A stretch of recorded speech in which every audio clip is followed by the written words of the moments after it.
뭐 한 1mm, 2mm 정도 튀어나온 거는 사실 절고 안 해도 돼요. 조각을 잘 해주면 굳이 안 깎아도 되는 경우가 많이 있죠. 어떤 분들은 콧등이 1mm만 튀어나온 분도 있고 3mm나 4mm 이상 튀어나온 사람도 있을 거 아니에요. 정도 차이가 꽤 큰 거예요. 어떤 분들은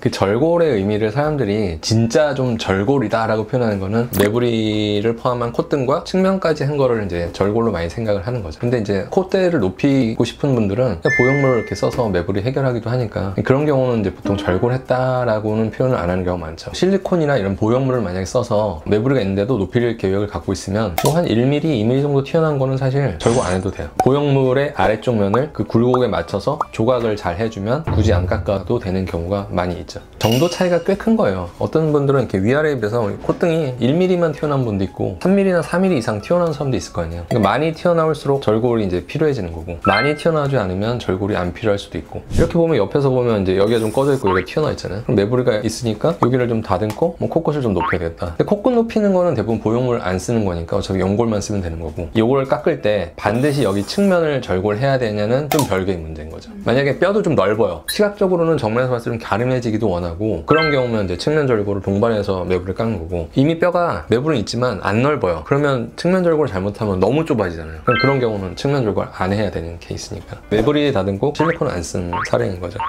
이런 경우는 아까 그분보다 매부리가 좀 더 심한 거죠. 결국 이제 수술할 때 많이 보는 게 이 매부리를 제외하고 현재 여기 높이가 어떤지, 여기가 더 높여야 좋을 건지 안 높여도 괜찮을지에 따라서 사실 보형물 쓰는 여부를 많이 판단하거든요. 여기를 그냥 깎고 조금만 좀 높여도 여기는 이렇게 낮아 보이지 않는다라고 판단이 들면 절골 위주의 수술을 하는 거죠. 이런 경우는 만약에 이 측면 절골을 하지 않고 여기만 깎으면 바깥쪽으로 튀어나온 뼈가 느껴져요. 매부리가 덜 개선됐다고 많이 느껴요. 그러니까 이제 측면과 콧등을 같이 해결하는 게 더 좋은 결과가 나오는 거죠.